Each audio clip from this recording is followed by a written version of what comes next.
Label which postulate proves the two triangles are congruent. This is not multiple choice. We have to label each of them.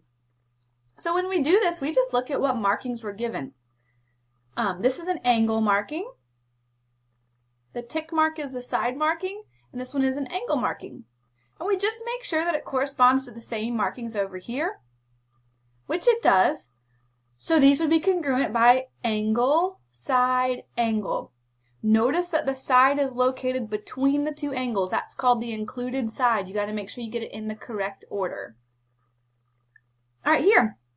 We are given 3 side markings, a side, and a side, and then the same thing over here. So this would be the side, side, side congruence postulate. Down here, we're given a side, then an angle, then a side, and it corresponds to this one as well. Now we got to make sure we put that in the correct order. The angle is included between the 2 sides, so we need to make sure it's in the middle of our 2 sides. So that's the side, angle, side congruence postulate. Here, if we label what we have an angle, and a side. Same thing over here. And then we have to ask ourselves, is the side included between the 2 angles or not? And in this case, it's not included. It's angle, angle, then side. So that side is not included. You could write it in that order, or you could write side, angle, angle. It means the exact same thing. You just have to be careful that that side is not included between the 2 angles. So either one of those would be correct for that congruence postulate.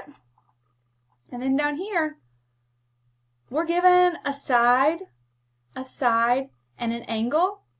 And so I see a lot of mistakes on this because people will write down either angle, side, side, or side, side, angle. And remember, the dirty word or the dirty word backwards, which is the wordy dird, don't work. So if you ever see ASS or SSA, that is not going to be congruent. But, big old but here, this is a right triangle. And there's one special case for a right triangle that's called the hypotenuse leg. If you have the hypotenuse is congruent to the hypotenuse and a leg is congruent to a leg, then they are congruent based off the hypotenuse leg congruence postulate. So we have the hypotenuse and we have a leg, so this is actually hypotenuse leg. Remember, just as a refresher, that angle, angle, angle does not work to prove congruence. It only works to prove similarity. So angle, angle, angle doesn't work, ASS doesn't work, and SSA do not work.